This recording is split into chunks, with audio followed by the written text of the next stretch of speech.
క్రీస్తునందు ప్రియమైన సహోదరి సహోదరులకు యేసుక్రీస్తు నామములో శుభములు. దేవుని యొక్క కృప మీకు కలుగునుగాక. ఈరోజు దేవుడు మనకిచ్చిన మాట 20వ కీర్తన 9వ వచనము.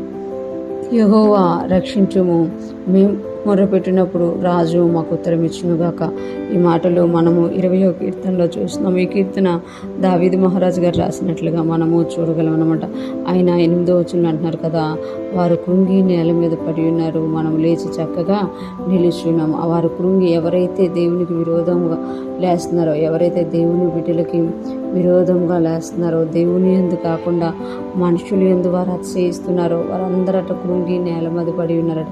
కానీ ఎవరైతే దేవుణ్ణి అనుసరిస్తున్నారో, ఎవరైతే దేవుని మీదే వారు ఆశ పెట్టుకుంటున్నారో వారు మాత్రము లేచి చక్కగా నిలుచున్నారంట.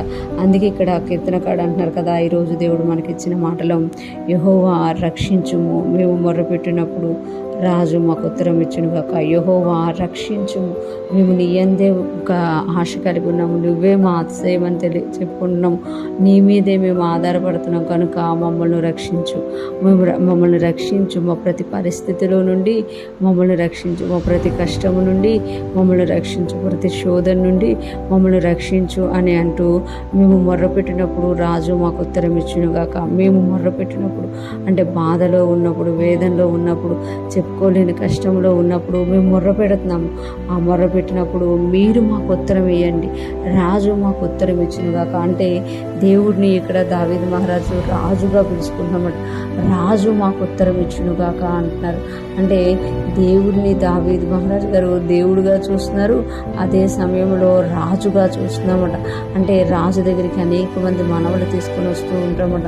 ఆ మనవల్ని తీసుకొని వచ్చినప్పుడు వారు ఆ మనవల్ని రాజు చూసి వాటిలోని కొన్ని అంగీకరించి కొన్ని అంగీకరించుకుంటారు. కానీ ఇక్కడ దావీదు మహారాజు అంటున్నాడు కదా, మేము మొర్రపెట్టినప్పుడు రాజు మాకు ఉత్తరం ఇచ్చును. అంటే నువ్వు మాకు రాజువి, నువ్వు మా దేవుడివి, నువ్వు మాకు రాజువి, నువ్వు మమ్మల్ని ఏలుతున్నావు కనుక నువ్వు మాకు ఉత్తరం ఇయ్యు. నువ్వు మాకు ఉత్తరం ఇస్తే మేము బ్రతుకుతాము. వాళ్ళలాగా మేము దేని ఎందు అతిశయపడతలేము, కానీ నీ యందే మేము అతిశయపడుతున్నాం కనుక వారు పడిపోయి ఉన్నారు, వారు లెగలేరు, కానీ మేము నీ యందు అతిశయపడుతున్నాం కనుక మేము లేస్తాము. అందుకే మమ్మల్ని రక్షించు ప్రభా, మమ్మల్ని రక్షించి మేము మొర్రపెట్టినప్పుడు రాజు మాకు ఉత్తరం ఇచ్చునుగాక అంటున్నారు.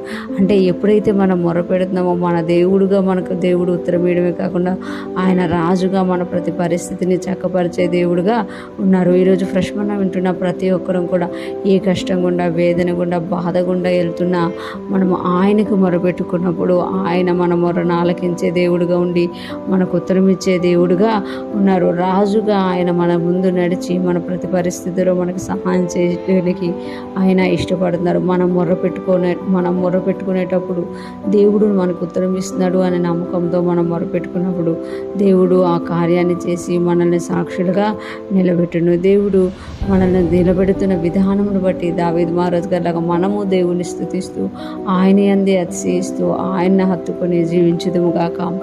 రాజు మనకందరికీ ఉత్తరం ఇచ్చును గాక. ఆమేన్.